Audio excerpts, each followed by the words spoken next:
returning to Bombay, the city in which you spent 18 years of your life, your first 18 years. Yes. That's how it feels returning home in a sense. Whenever I come home, and it's been quite often since then, of course, I feel that I've never left. If I go walking on the street here on the Colaba Causeway, I've never left. It's all the same. I feel completely at home again. What were the things you miss about Bombay living abroad? You're living abroad because of professional commitments. I miss the monsoon. I miss my family's food. I miss the people that I grew up with. But I keep in touch with most of the facets as much as I can. So when you do come here and play here, as you said earlier, India perhaps is not the best place for Western classical music. But when you do come and play here, is it a different experience to playing in another concert hall? Not really. Once I come on stage, I have the same musicians in front of me, so we make music here as in every other place. We've just been on a major South and North American tour all of August, and it seemed like tonight was the end of the tour when I rehearsed with the orchestra. So the programs that you've chosen for the concerts in Bombay tomorrow and the afternoon, any specific reasons for choosing these programs? No, they would just happen to be in our repertoire at the moment. We played a lot of these pieces on tour in South America in August, so they are quite fresh still with the orchestra. And the soloist we are introducing, Sarah Chang, who's a young Korean violinist, I discovered her when she was about 10 in America, and she's made an international career since then, and she's on her way to Japan, and I said, look, do me a favor, stop by in Bombay, and she agreed immediately. So we are very pleased to present her too. She's very popular also in Israel. Speaking of Israel, you've come here with the Israel Philharmonic Orchestra, and it's an orchestra which you have really created and you're so much a part of, and you've come to Bombay, which means so much to you. Does this have any special significance, bringing the idea here? It's of course the second time. Well, the real significance and the incredible joy that I had was in '94 when we came the first time. I had waited a long time to bring this most favorite orchestra of mine to my country. The fact that my country and Israel didn't have diplomatic relations for a long time made me sort of a de facto ambassador of India in Israel for many years. And I didn't relish that role, quite frankly. I had spoken to Mrs. Gandhi often about renewing relations, and she was never very negative about it, but she said, well, let's wait and see how things go and all. So when relations finally started in '93, I was enormously overjoyed, and the fact we came immediately the year after that was something that it was a dream of mine fulfilled. So today, after 7 years, we're coming back. It's wonderful again, and we hope we will not stop coming. You just referred to India as your country, and it was discussed earlier that you have an Indian passport, despite the problems of the visa every time. Yeah, that's... If you could tell us about that, it really makes one glad that one has kept an Indian passport despite all the travel. Yeah, but there has never been a question in my mind to change my citizenship. Although I pay my taxes in America, and I'm a resident of the United States, the only thing I regret of not living in India is that I can't vote. I can't vote in America, I can't vote in India. I've never voted in my life, and this is something I really regret a lot. But that's just the way of life I've chosen. And finally, the Mehta Mehta Music Foundation, it's opening tomorrow. You just said it was a long cherished, well, not necessarily but something in your family.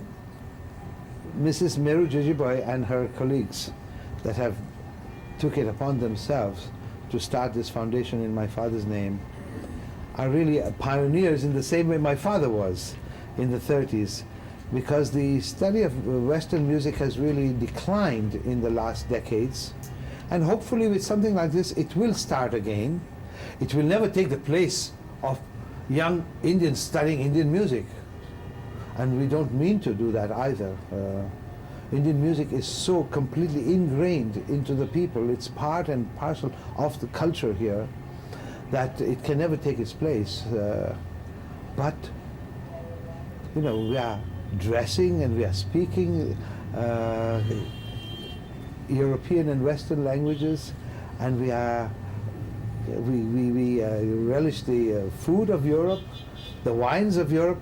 Why not the rest of the culture too? So it's a wonderful thing that the foundation is starting again. Thank you so much. Maybe you should plan the next trip when we have elections in India. Yes? No, but then I have to have a home here to vote, Bombay yes. municipal elections are coming up. I wish. Thank you. Sir, how do you feel? I have to see you. Come forward. I can't talk to a ghost. No, don't make me speak Hindi because all of you will laugh. I'm not a comedian. So,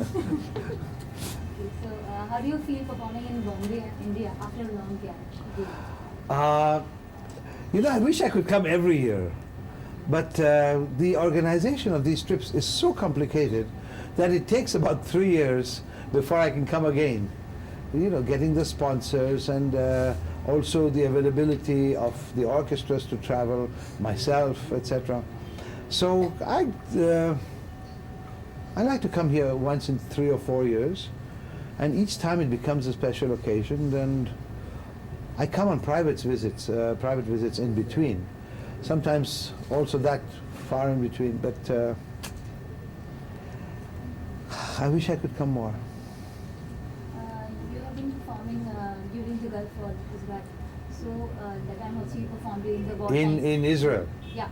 So now again is the same time kind of. Well, it happened situation. that way. Our trip was already organized a year ago. So, You know, we can't change the events of history. We hope the times we are living in will pass very soon. We hope people who are living in a semi-imprisonment in certain countries will be liberated. how do you feel performing during this situation, wartime, and do you feel that music can be your message, spread the message of peace? Well, I certainly feel one thing, that the 2 hours that we spend on stage and you spend sitting in the audience listening to us, there is certainly some peace in those 2 hours in the concert hall. Now when you multiply this by the hundreds and thousands of concerts that are played all over the world, not only of Western music, of any kind of music, that people sitting and listening are at peace. And this must make a difference. It must make a difference. Thousands and thousands of people sitting every night listening to music, whether it is Beethoven, or it is pop, or it's Indian music, whatever. There must be a difference in the world that for those hours there is peace. And if we can contribute a little bit towards that, we are happy. India and Bombay also have very less orchestras. So what do you think was the scene in India orchestra? Because the scope Well, for- hopefully with this foundation that is being started in my father's name, hopefully in the next decade there will be a school of Western music so that more Western musicians are produced, so that an orchestra can be formed again, hopefully. Because Western music has to be performed either by an individual or by 100 people. There's all sorts of possibilities with European music. So let us produce first of all the individuals who will then, inshallah, form an orchestra. Joseph is Indian and you're performing in abroad. So what attitude you have seen others, means Western countries have towards Well, Indian performers? look at what happened in Japan after the war. I mean, I'm not talking about the country that was completely destroyed, this you know. But because of the lack of their own music in Japan, they started making watches, transistors, but also playing Beethoven. Inviting European and American professors to Japan, teaching the Japanese.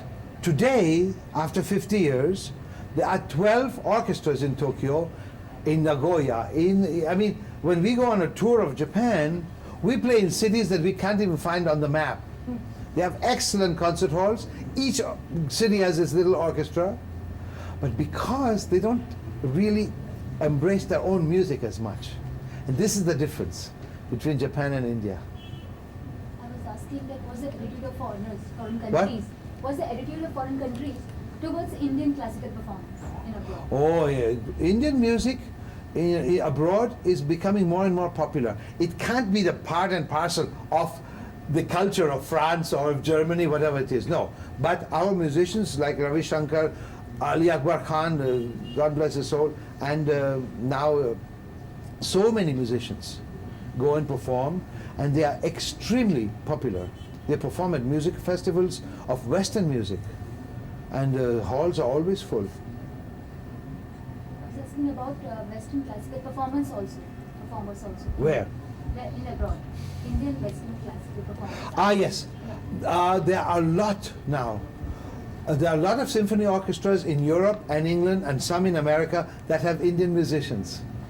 There are Indian conductors. There are Indians who are singing.